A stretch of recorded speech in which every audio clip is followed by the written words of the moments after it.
En este vídeo, el diálogo corre a cargo del Dr. Rollins Moritz, Estados Unidos.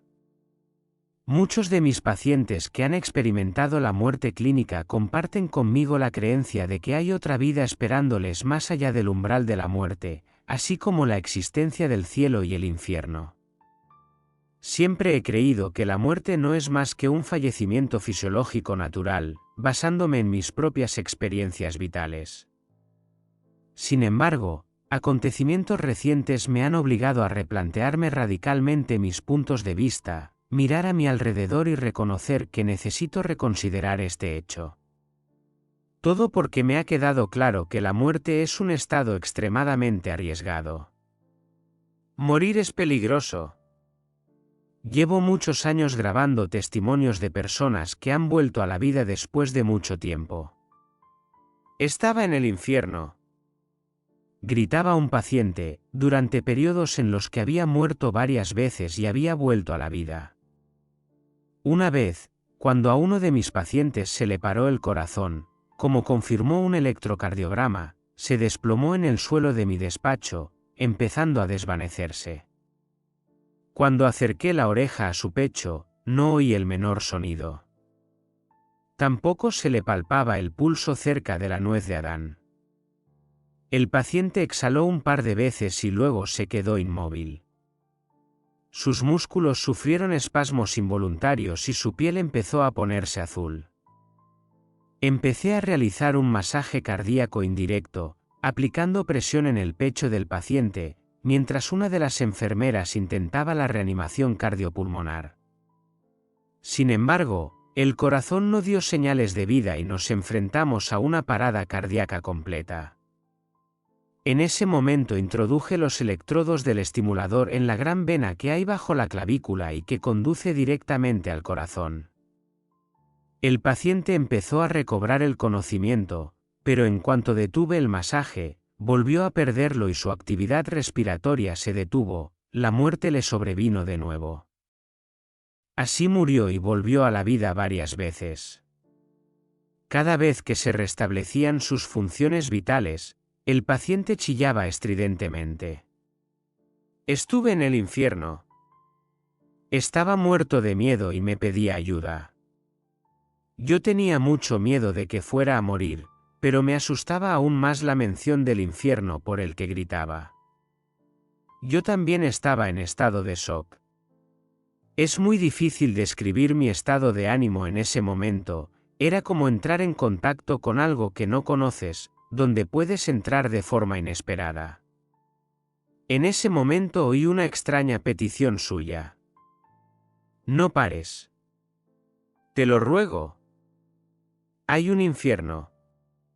Voy a ir al infierno. Normalmente lo primero que me han dicho los pacientes a los que he tenido que reanimar hasta ahora nada más recuperar la consciencia es: deja de torturarme el pecho, me haces daño. Y es comprensible, tengo tanta fuerza que a veces me rompo costillas cuando realizo un masaje a corazón cerrado. Solo cuando le miré a la cara me alarmé de verdad.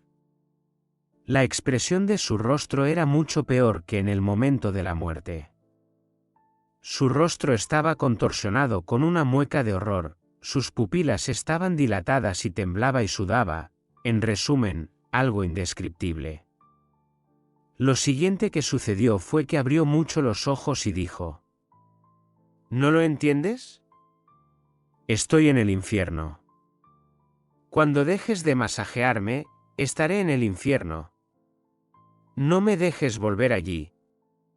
En algún momento deseché los pensamientos que me habían asustado y recordando cómo es con los pacientes en una angustia emocional similar, simplemente no presté atención a lo que decía y recuerdo que le dije: estoy ocupado, no me molestes con tu infierno hasta que vuelva a poner el estimulante en su sitio.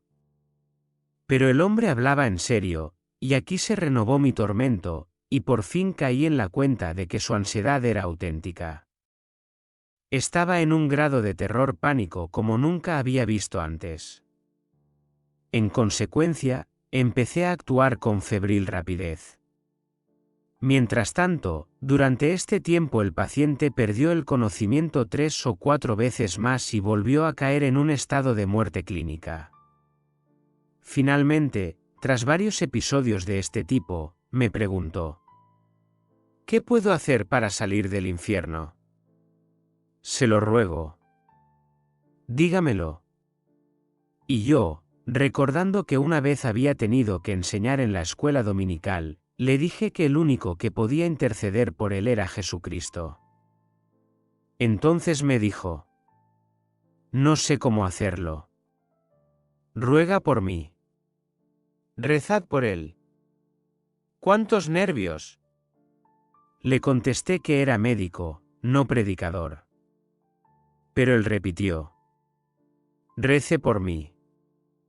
No me dejes, por favor. Me di cuenta de que no tenía elección, era una petición moribunda. Y así, mientras trabajábamos, en el suelo, repitió mis palabras después de mí. Era una oración muy sencilla, con mis propias palabras, porque hasta ahora no tenía experiencia en esto. Y no había tiempo que perder en una situación así, para buscar oraciones en alguna parte. Salió algo así: Señor mío Jesucristo, por favor, líbrame del infierno. Perdona mis pecados. Te seguiré toda mi vida. Si muero, quiero estar contigo. Si vivo, te seré fiel para siempre. Finalmente, el estado del paciente se estabilizó y lo llevaron a planta. Volví a casa, quité el polvo de mi Biblia y empecé a leer, deseando encontrar una descripción exacta del infierno. Un par de días después, me acerqué a mi paciente para interrogarle. Me senté junto a su cama y le pedí que recordara lo que había visto en el infierno.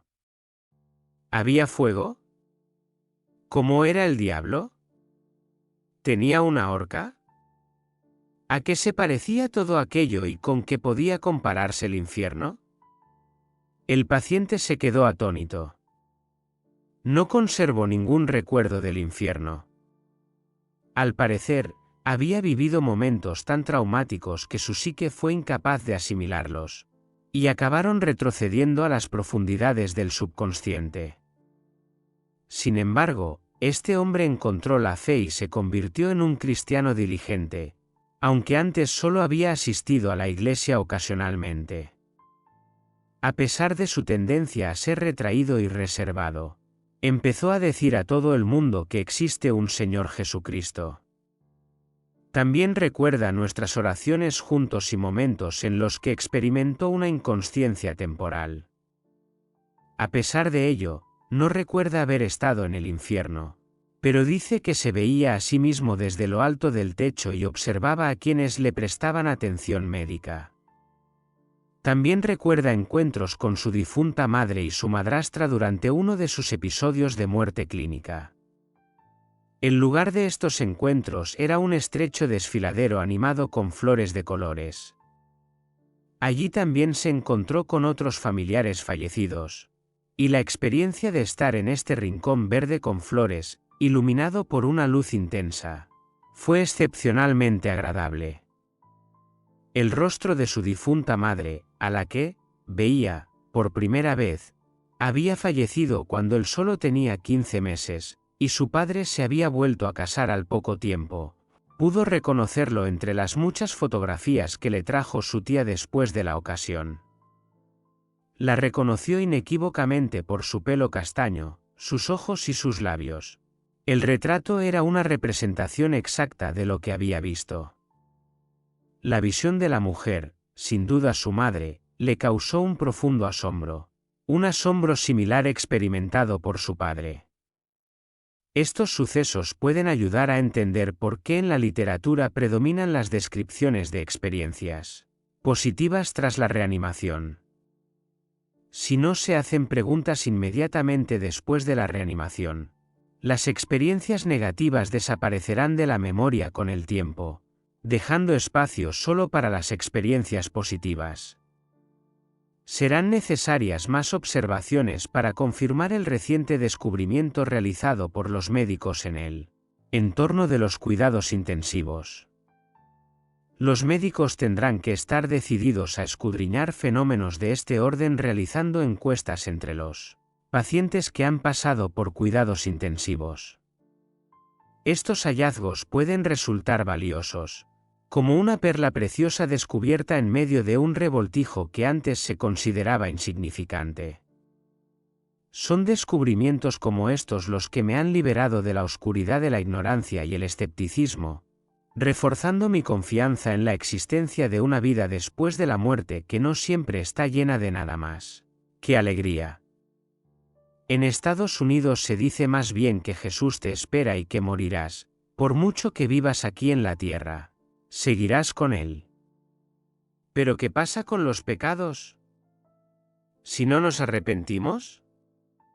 Después de todo, hay un infierno y es para los pecadores que no se arrepienten.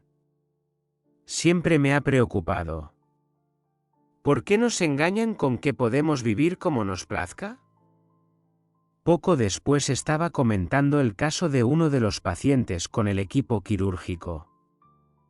¿No les parece curioso? Uno de los médicos comentó, este paciente afirmó haber estado en el infierno durante la reanimación. Pero eso no me preocupa mucho. Aunque el infierno exista de verdad, no tengo motivos para alarmarme. Soy una persona decente y siempre he cuidado de mi familia. A diferencia de algunos de mis colegas, nunca he engañado a mi mujer. Además, he estado atento a la crianza y educación de mis hijos.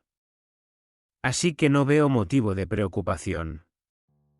Si existe el cielo, allí habrá un lugar para mí.